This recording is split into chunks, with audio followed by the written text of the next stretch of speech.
But I remember some of the projects like Chairman Mao and stuff like that. Yeah. Oh wow! So you helped. Yeah. You helped on his project. Yeah. That's incredible. Wow. And at one point, he was always very open to suggestion. Actually, Andy. And one suggestion was, why don't we do a little bit of painting especially on the canvas? So rather than the whole thing being a machine process, we put a little bit of humanity into there as well. Oh. And obviously this was an era where he was filming a lot. You know, were you part of any of these films? I've never seen myself in anything. No. But yeah, he was filming all the time, and I forget the names of all the people he worked with, but he had filmographers and photographers and so on and so on. But I've never seen myself. Yeah. Yeah, because I remember you saying something about films and stuff in that era, and how you would see them filming stuff, so you might be in one of these films. It'd be really interesting to find out, actually, to find any of these. Yeah. And then what happened after you were in New York? Did you move away from New York? Like, what was your life within New York? So obviously you did music. That's your kind of second, well, your other passion really is music. So that was a big part of your life in New York too. What was the I guess my question is, like, what happened after the Warhol factory? What was your life then? Well, at the same time that I was doing that, I had my painting teacher was a guy called Franklin Faust, who's still alive, lives up in Maine. And at the time he had a log cabin out in the Sierra Mountains. And I went to visit him with a friend of mine in his studio in Lower Manhattan. And he was mostly working with watercolors, and he would fragment the colors, which is something that I was very influenced by. It's a little bit, I suppose you could say a bit like Matisse in a way, sort of cut-out style of working, but I was very taken by this kind of fragmentation. And I had planned, he had invited me to be his apprentice for a year out in the Sierra Nevada, but the guy who was boss of the painting department wouldn't allow it, so which was a shame. Because you had a thing called University Without Walls, where you could do your final year, not necessarily being on campus. So I was very excited by that, but it wasn't to be. Meanwhile, I'd started playing in I was very influenced by a string band up in Rochester, New York, called Jeremiah Peabody. And then I got together with various people in art school, because it happens every time you go to art school, a lot of people are into music as well. So I put various bands together during that time, and basically when I left art school in, I think, late '74, I basically hit the road and just toured and played music with a club with the West Village, and so I didn't do much art for a number of years because I just didn't really have the space to do it. And the school you went to was Pratt Institute? That's right, yeah. And that's where Franklin Faust was. Yeah, he was a tutor there. Painting department. So in the years that you focused more on music, you say that you didn't have space for art, but were you? Was there anything that you were doing in that space, but without obviously not being as prolific? But I do remember paintings from the '70s that you do have, which are brilliant of New York. So yeah, like, were they painted during that era? And also, what was your process of going from Franklin's I guess influence of doing the cutout of that type of painting to then do more kind of photorealism, which was your first few paintings that I've seen from that era? That's true. Briefly, I had a really nice studio in Brooklyn, an area of Brooklyn called Fort Greene, which was near a park called Fort Greene Park. And it was an old brownstone. And I started off up in the attic in the top floor, sharing it with an architect. And then I found out that the main floor was for rent. So I moved down to the main floor, which is amazing. I mean, floor to ceiling windows, high ceilings. I had the main living room where I built a loft, And then I had my studio behind there, and a back garden, because I had a dog at the time, my sheepdog Maggie, and a kitchen downstairs and so on. And I'd been very taken by the New York photorealists at the time, people like Richard Estes, Ralph Goings. One of them now is I'm actually connected with on Facebook, who's still working. And a lot of people thought that was a trend that would be over and done with. I was told that many times. But in fact, if anything, it's just growing and growing. I mean, it's expanded, yeah. It's very, very popular. Yeah. And this whole idea of when you first see an image, you assume it's a photograph, then you realise that it isn't. It's always fascinated me that you have a photograph that's a split second, but then when you draw it and then you paint it, that can be months. And then when you finish the painting, then you take a photograph of it. And you said to me something in French about what they call that, where it's like mise en abîme.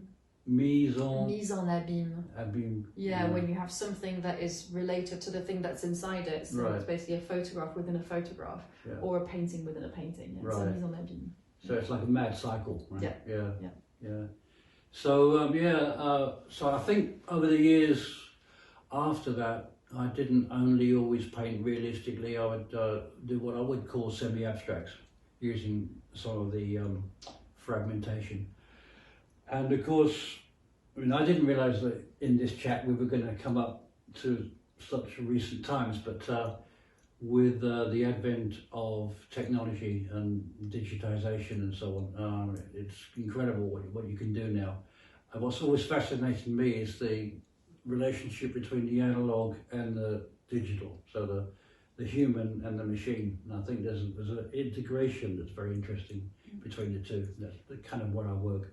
And how do you go about identifying objects or subjects or situations that you'd like to paint? So there's obviously the process of the concept right first. So you have perhaps an idea, so you ideate first something and then you come up with the concept, or is it something that you see around you, like you said in your early years, that you represent things that were around you? Is that still the case? And you see things that are around you, so you have an eye, I guess, for something that you can see could be abstract in a way, like that you perhaps zoom into, and that would be your focus, your framing of that painting would be that. And then obviously the next process is taking the photograph of that and and then creating the painting, and then that representation, which is the painting, is representing that concept. How do you come about that concept? That's an interesting question, because there is an aspect where it can be preconceived, or something will trigger something. It might be a film I've seen or a book I've read or whatever that will trigger an idea, and then I'll go out and search for that and take photographs or make sketches, whatever. Other times I'm just out photographing, and you catalogue stuff, or you sort of archive things, and I tend to leapfrog. So it might be a series of photographs that I took 7, 8, 10, 12 years ago or something, that I'll go, okay, now's the time. So it's not a sort of linear process where I've got an idea and I photograph it and then sketch it and then do it. I mean, sometimes yes, but very often not.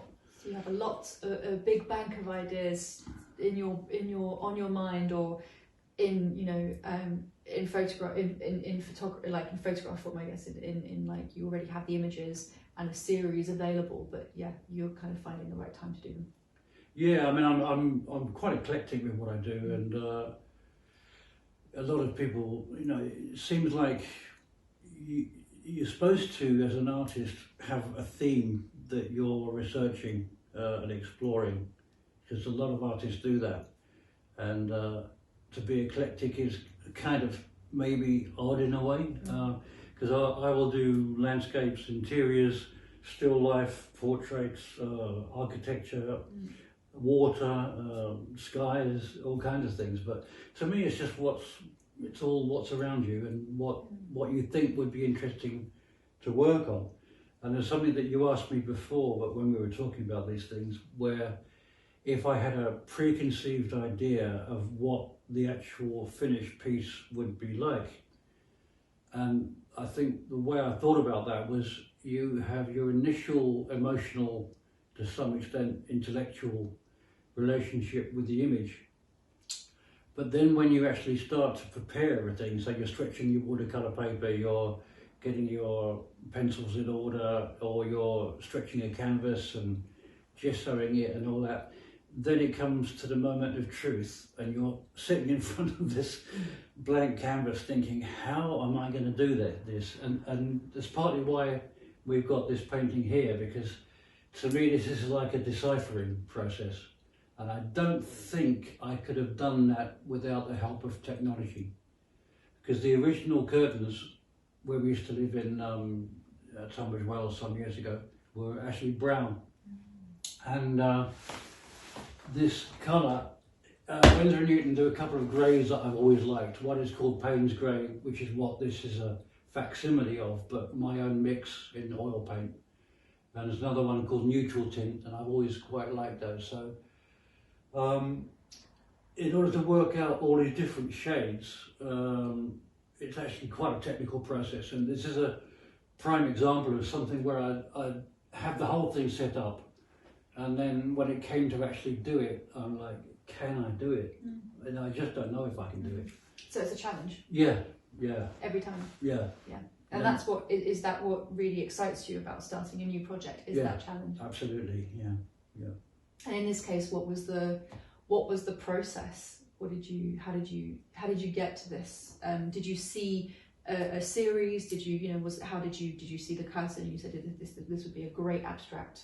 Obviously, because you can't. I mean, I can tell it's a curtain because I know it's a curtain. Yeah. But it could be many other things, and it could be like data streaming. It could be water. It could be anything because of the colour. Those kind of things. And that's great. I'm very happy to hear that. It's like with songs. I like when they're a little bit abstract. That's why I like people like Bob Dylan, because it's poetic, but it's a bit abstract. You're not really sure exactly, so it's open to interpretation.